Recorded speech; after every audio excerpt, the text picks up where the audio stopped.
Have you ever seriously asked yourself, why is it that the harder I try to please everyone, the more I get taken for granted? Every time you say yes when you mean no, you think you're buying affection, but what you're actually doing is selling your self-respect. You're the nice guy in every group, every relationship. You're always ready to help, always smiling, always mediating. You get the pats on the back, the surface-level thanks. But when you need real support, everyone vanishes. Are you truly in control of whether you are liked or not? No, because what you are chasing is a psychological narcotic. Today, we are dismantling that psychological trap. We are going to learn how to respect yourself so profoundly that the universe is forced to change how it treats you. We are turning to Friedrich Nietzsche. Nietzsche teaches us a harsh but liberating truth. Stop being the well-behaved sheep in the flock and start becoming the one who carves your own path. This is battlefield philosophy, the path to stop chasing approval and start unleashing your innate power. Are you ready to step out of the shadow and face the brutal truth? Drop this affirmation in the comments right now. Self-respect above all. Number 1, the toxic burden of being liked. Nietzsche describes 3 metamorphoses of the spirit. The first is the camel. It kneels down, shouldering every burden imposed by society, family, and friends. Be good, be humble, don't be selfish. We have all been the camel. Have you ever feared being called not good, feared displeasing others, and therefore shouldered responsibilities that were never yours? You take on extra work for a colleague because you don't want to seem unhelpful. You nod along when someone criticizes you unfairly because you don't want to be seen as defensive. You smile politely through advice you never asked for just to keep the peace. But here lies the poison. When you carry the weight to earn affection, you are not buying their love. You are selling your worth.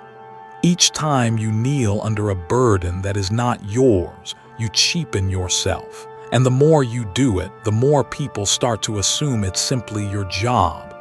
What begins as a favor soon calcifies into your responsibility. They don't thank you, they expect it. They don't appreciate you, they demand more. And the moment you stop delivering, their disappointment shows up instantly. That's the trap. You wear yourself down while they barely notice. You're hoping to earn respect, but all you get is exhaustion and resentment. The shift begins here. Ask yourself, am I carrying this responsibility because it's truly mine or because I'm afraid of not being liked? If the answer is the second, it's time to let it go. People don't respect you for being endlessly accommodating. They respect you when you set boundaries, when you say no with conviction, and when you stop apologizing for protecting your own worth. Number 2, embrace the will to power, from reaction to creation. Most people spend their lives in reaction mode. They wait for approval, they adjust their behavior to avoid conflict, and they let other people's opinions decide their worth. That's the trap of chasing being liked. But Nietzsche challenges us with something different, the will to power. At its core, this isn't about controlling others, it's about controlling yourself. It's the drive to grow, to overcome your old limits, and to set your own values instead of borrowing them from others. Think of it like this: the approval seeker asks, do they like me?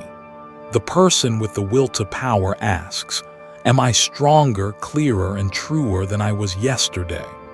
The shift is simple but life-changing. When you stop chasing approval, you stop giving others the power to decide your worth.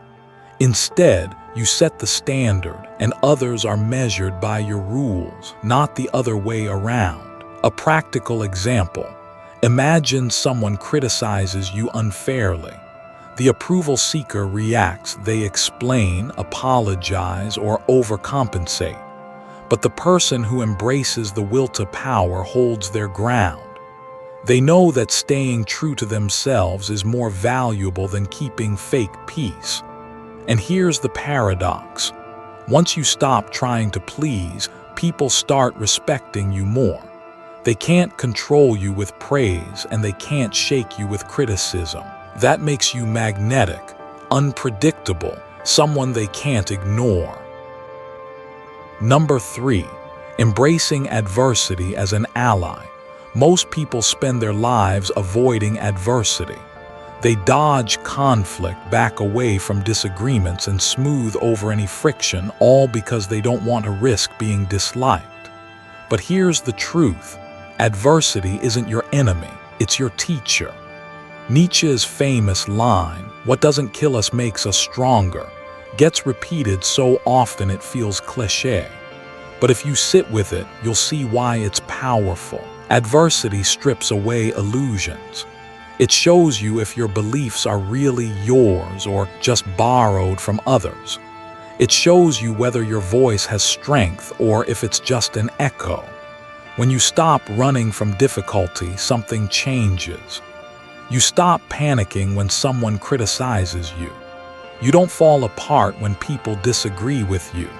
Instead, you learn to face it calmly, even confidently, because you know every challenge is sharpening you. Think of steel. It only becomes strong when it's hammered and tested by fire. In the same way, adversity is what forges character, and character is what earns respect. Here's the irony. People may not always like you when you stand firm under pressure, but they will respect you for it. Even those who disagree with you will sense your strength, and deep down, they'll admire it. To stop chasing approval means accepting adversity as part of the process. And once you stop fearing it, you'll find that respect naturally begins to follow you. Number 4, respect demands boundaries. If adversity shows how strong you are, then boundaries show that your strength is real. One of the biggest mistakes people make when they want to be liked is saying yes to everything. They think flexibility and availability will make them lovable. And in a way, it does, but only on the surface. People might enjoy your company, they might even praise you, but deep down, they don't respect someone who is always available and always bending. Here's the truth. People respect what has limits. When others know there are lines they can't cross with you, they start taking you more seriously. If you have no boundaries, you become like a mirror, reflecting everyone else's desires but never showing your own. And nobody truly values a mirror. Boundaries aren't about shutting people out. They're about being clear on who you are and what you will and won't accept. It doesn't take anger, it doesn't take yelling, just quiet firmness. A calm, unapologetic no carries more weight than 100 eager yesies. And here's the paradox. When you stop being afraid of losing someone's approval, that's often when they start valuing you more. What is always available gets taken for granted. What is scarce, what is protected becomes treasured. So the next time you feel pressured to say yes just to keep the peace, stop and ask yourself, am I protecting harmony or am I giving away my self-respect? Respect doesn't come from aggression. It comes from presence, from people sensing that you have a backbone and that it cannot be casually bent. Once they feel that, even those who don't like you will still respect you. Number 5, don't hide your fire, use it. Most people work hard to look calm, agreeable, and predictable. They hide their frustrations and suppress their passions because they think that's what makes them likable. But here's the reality. When you bury your fire just to fit in, you also bury the very thing that makes people respect you. Nietzsche said it simply, one must still have chaos in oneself to be able to give birth to a dancing star. Your chaos, your doubts, Your strong emotions, your intensity, isn't a flaw, it's energy. And if you learn to channel it, it becomes the source of your strength and creativity. Think about the people you admire most, great leaders, innovators, or artists.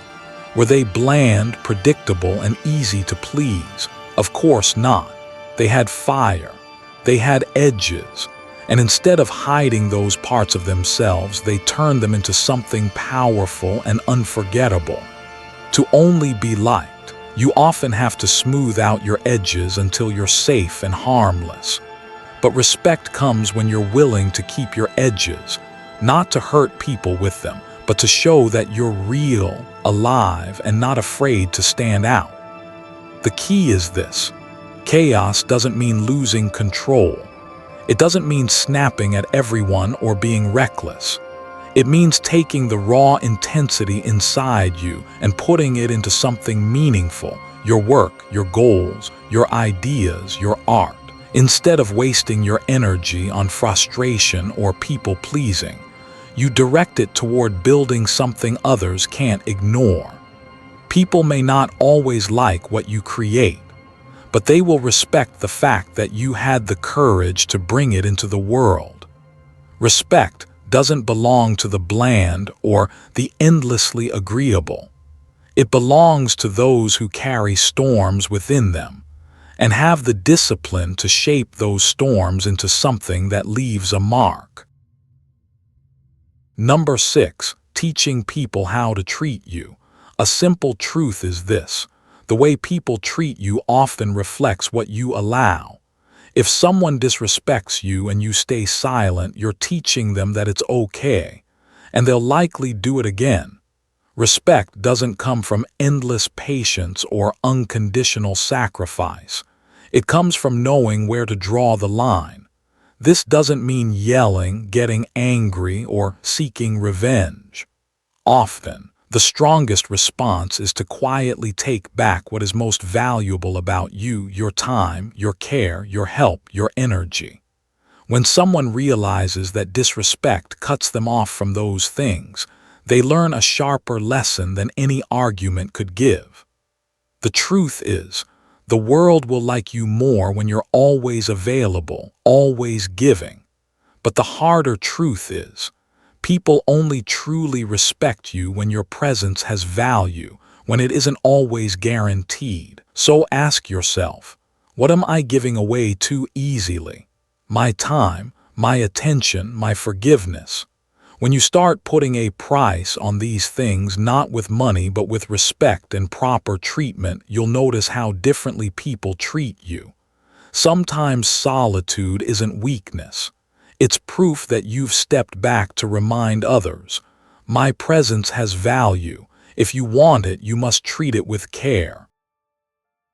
Nietzsche once said, "Become who you are." That's the heart of silent authority. When you stop bending yourself for approval, people begin to respect you naturally.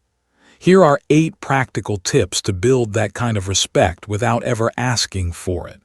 Tip 1. Stop chasing approval. The fastest way to lose respect is to pursue it. When you text someone repeatedly after silence, when you explain yourself over and over, when you lean in too much, you leak desperation. And desperation is repellent. Instead, hold steady. If someone is cold, let them be. If they do not reply, move on. Your indifference is magnetic. It forces people to ask, why don't they need my approval? That unanswered question builds silent authority. Tip 2. Indifference is power. Liking someone, wanting connection, that's human, but chasing it, that's weakness. True authority comes when you can look at another person's disapproval and remain unmoved. If they like you, fine. If they don't, that's their loss. This calm detachment is not arrogance. It is confidence rooted in self-respect. And paradoxically, it is exactly what makes people lean toward you. Tip 3. The weight of silence. Every time you rush to fill silence, you surrender leverage. Silence unsettles people, but when you hold it calmly, it signals dominance. In a conversation, a pause before responding makes your words heavier. In conflict, silence forces others to reveal themselves. Respect flows to the person who is most comfortable with silence. Tip 4. Control your gaze. Respect is shaped as much by body language as by words. The way you hold eye contact communicates power. Too much and it looks aggressive, too little and it looks submissive. But steady, measured eye contact paired with a calm expression communicates quiet dominance. It says, "I see you, I hear you, and I am not moved." Tip 5. Value signals. People take cues on how to treat you from how you treat yourself. If you undervalue your time, your boundaries, your energy, they will too. Small signals matter, not rushing to answer every message. Walking with unhurried pace, speaking without nervous fillers. These micro behaviors build a subconscious frame. This person values themselves, so should I. Tip 6. Reframe disrespect instantly. When someone pushes a limit, don't argue, reframe. Example, someone makes a rude comment in front of others. Instead of defending yourself nervously, meet their eyes, pause, and calmly say, "I'll let you rethink that." No anger, no begging, just a reminder that your respect is not free. This subtle shift flips the power dynamic. Suddenly, they are the one exposed. Tip 7. Walk away without warning.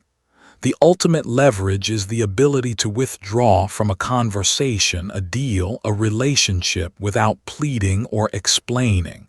Most people cling. They chase approval, fearing abandonment. But the one who can leave silently commands respect. Because deep down, everyone fears losing access to something rare. Tip 8. Reverse the chase. Here lies the ultimate shift. You are not trying to be like they are. Respect grows fastest when you shift from seeking approval to giving value. If you focus on solving problems, bringing positive energy, and being someone others can rely on, people will want you around, not out of pity or politeness, but out of genuine respect. The true mark of authority is when people adjust their behavior to stay in your good graces. They smile more, agree more, soften their edges, not because you demand it, but because they don't want to lose you. You lead the frame, they respond to it. You set the standard, they strive to meet it. When you stop being the seeker and step into the role of the selector, life begins to tilt in your favor. The subtle shift in your frame from chasing to choosing rewrites the way the world responds to you. You gain independence. No longer are you a prisoner of external validation. Your mood does not rise and fall with other people's opinions. Instead, you carry your own compass, and it frees you from the exhausting need to keep everyone happy. Your relationships improve. The ones who only valued you for your compliance fade away. What remains are those who respect you, who rise to meet your boundaries, who treat you better because they know your presence is not free. This is how shallow connections dissolve and quality relationships grow stronger. Opportunities flow toward you. Instead of chasing recognition, you become the one others want to be associated with. Partnerships, invitations, and respect start coming your way not because you begged, but because people crave proximity to someone who does not need them. You become magnetic. The paradox reveals itself. People lean closer when they sense you do not lean on them. They try harder. They present their best selves because they feel they must earn your approval, not the other way around. You stabilize within. Your self-worth is no longer a fragile object to be tossed around by every opinion. Instead, it becomes a foundation. And from that foundation, others rise and fall in pursuit of your respect. These shifts are not small tweaks, they are transformations. They turn your life from a chase into a gravitational pull. Respect is never won by asking, explaining, or pleasing. It is earned in silence, in restraint, in the consequences you enforce. The moment you stop caring whether people like you, something extraordinary happens. They begin to respect you, not because you demanded it, but because you embodied it. So stop chasing smiles, stop begging for approval, stop twisting yourself into something you are not. Instead, stand firm in who you are. Say less, do more, value yourself above popularity, and watch what unfolds. Independence, stronger relationships, magnetic presence, unshakable self-worth. Nietzsche put it simply, he who has a why to live can bear almost any how. When you know your own why, you stop chasing approval, and people feel it. They start moving around you, not the other way around. This is the dark power Nietzsche hinted at. If this truth resonates with you, share it. Let it live not only in your mind but in your actions. And the next time you feel the urge to please, remember, respect is worth infinitely more than being liked.